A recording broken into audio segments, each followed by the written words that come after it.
चलिए समझते हैं कंजर्वेशन ऑफ चार्ज को, जो हमारा आज का टॉपिक है।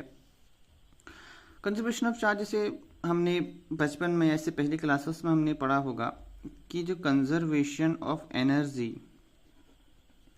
कंजर्वेशन ऑफ जब हम एनर्जी को समझते हैं उसके अकॉर्डिंग है कि ना एनर्जी नॉट क्रिएट और नॉट डिस्ट्रॉय, हम समझते हैं।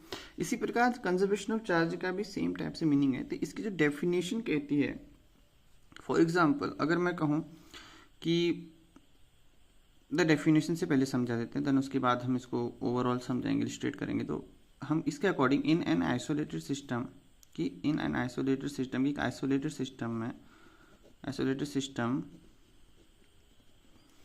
The total charge is always conserve. तो इसका मतलब है कि isolated system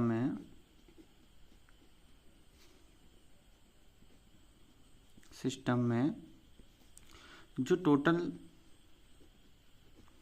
some of charge होता है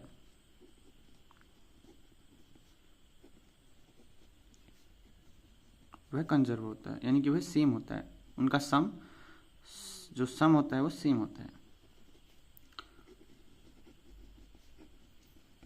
मतलब हमेशा सेम होता है। ठीक है।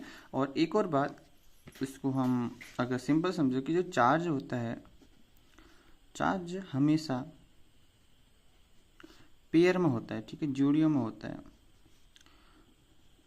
पेयर में होता है, कभी भी इंडिविजुअल चार्ज नहीं देखा गया। ठीक है, जो इंडिविजुअल चार्ज होता है, सिंगल चार्ज जिसे हम कहते हैं, वह पॉसिबल नहीं है,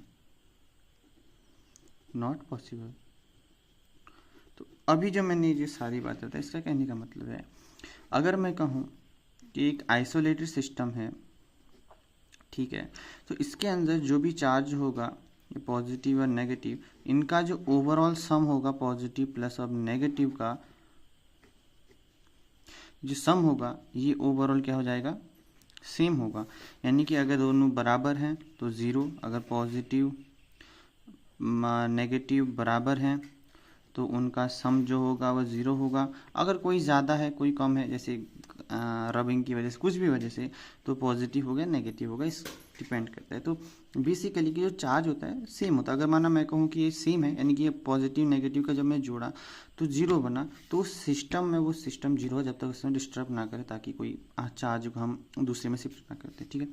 दूसरा कहता है कि चार्ज हमेशा पेयर में होता है। तो आपने कभी से देखा होगा कि जो चार्ज हमेशा पॉजिटिव या नेगेटिव फॉर्म में होता है, क्योंकि क्वार्क के बारे में देखो तो वो भी हमेशा पॉजिटिव की फॉर्म में होता है, जैसे 1/2 1/3 पॉजिटिव एंड नेगेटिव की फॉर्म में होता है, फिर जिस फॉर्म में होता है।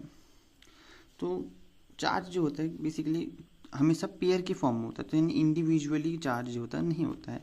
ये इसका लास्ट टॉपिक का कहना है। तो कंजर्वेशन का मतलब मान लो, अगर हम इसको दूसरी तरह से समझें, ठीक है, तो इसका मतलब अगर जैसे हमने वैसे इसको बताया तो पर दोबारा से, कंजर्वेशन का मतलब देखो तो यहाँ से जो भी एटम यहाँ से गए, मतलब जो भी चार्ज हुए, इस एटम्स जो इस एटम के अंदर से ही निकले।